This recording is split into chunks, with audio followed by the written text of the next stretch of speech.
কড়াইয়ে তেল দিলাম,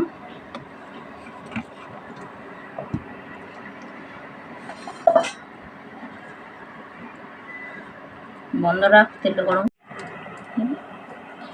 এবার বন্ধুরা এই খোসা মাছটা, পুঁটি মাছ, এবার এটা নুন হলুদ মাখানো আছে, এবার এটাকে ভাজবো।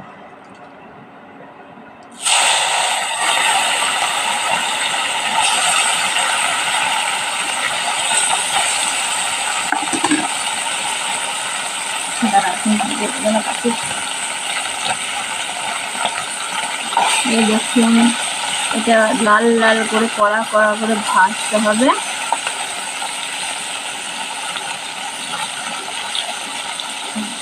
এটা ভাজা হোক।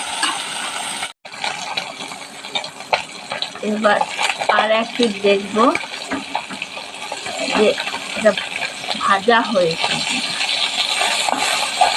এইভাবে লাল লাল করে আস্তে আস্তে পাল্টিয়ে দিতে হবে, ভাঙবে না, একটা মাছও ভাঙবে না। দেখুন বন্ধুরা, আর যেহেতু পুঁটি মাছ সবাই খেতে পছন্দ করে না, কিন্তু এভাবে যদি আপনি লাল করে ভেজে এই চুনো মাছের একদম চটচটি টকটা করলে খেতে ভালো লাগবে। দেখুন বন্ধুরা, এটা টকের জন্য একদম উপযুক্ত ভাজা হয়ে গেছে। এবার এটাকে তুলে নেব। এই দেখুন,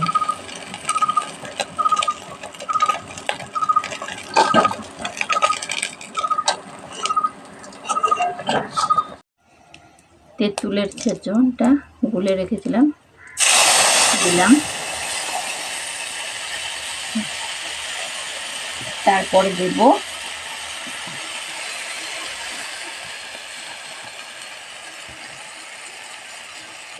যেহেতু মাছ ভাজাতে নুন দিয়েছি, তো এতে অল্প সামান্য নুন দেবো, অল্প সামান্য হলুদ দেবো,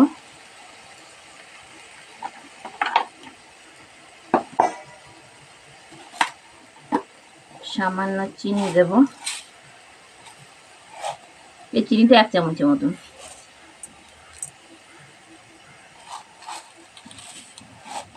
আরেকটু দিয়ে দিই মিষ্টি।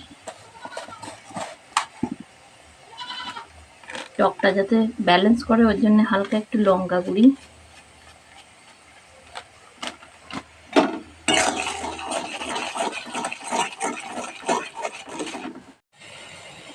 একটু ছেঁচনটা, এই টকের এই গ্রেভিটা একটু ভালো করে ফোটাইতে হবে, যাতে এই তেঁতুলের কাঁচা গন্ধটা যেন চলে যায়।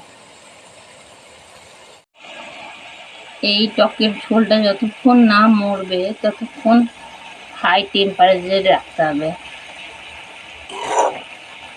ব্যাস, তাহলে